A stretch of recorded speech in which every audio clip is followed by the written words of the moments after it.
जय भीम नमो बुद्धाय दोस्तों। आज मैं बताऊंगा आपको चमार रेजिमेंट के बारे में। चमार रेजिमेंट क्या था, चमार रेजिमेंट की स्थापना कब हुई और चमार रेजिमेंट की स्थापना किसने की।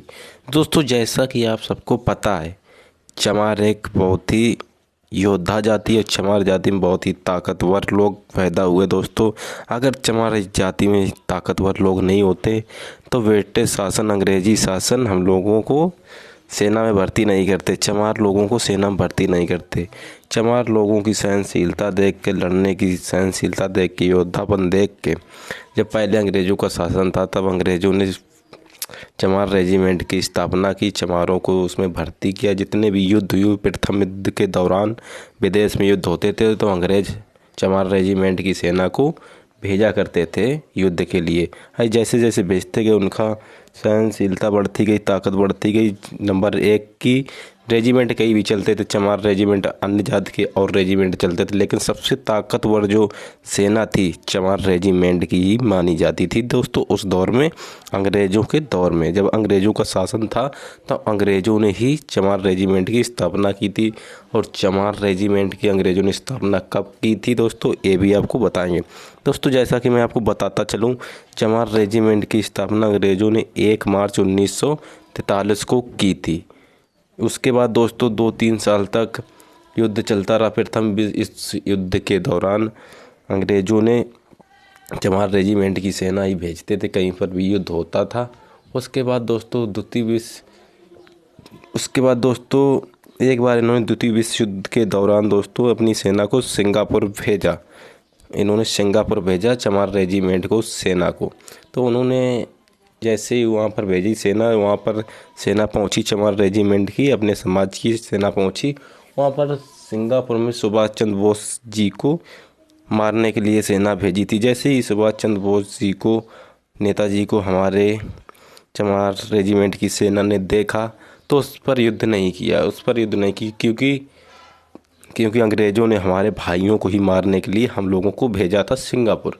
दोस्तों तो ये देखकर हमारे चमार रेजिमेंट लोगों ने सिंगापुर गए, लेकिन वहाँ पर युद्ध नहीं किया, बगावत कर दी। उसके बाद अंग्रेज़ों ने क्या किया, अंग्रेज़ परेशान हो गए अगर इनको युद्ध नहीं करेंगे, तो उन्होंने क्या किया, प्रस्ताव जो था चमार रेजिमेंट का कैंसिल कर दिया। चमार रेजिमेंट की कोई सेना है ही नहीं, इस प्रकार कैंसिल कर दिया चमार रेजिमेंट।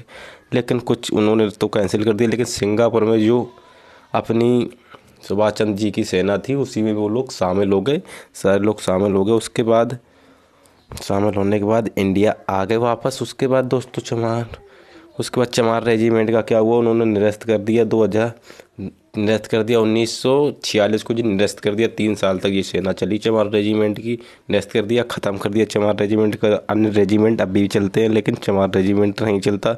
इसका बराबर दोस्तों मांग की जाती है, लेकिन दिया नहीं जाता। चमार रेजिमेंट की सेना नहीं बनाई जाती क्योंकि दोस्तों पता नहीं इसके पीछे क्या कारण है, ये तो मुझे भी नहीं पता।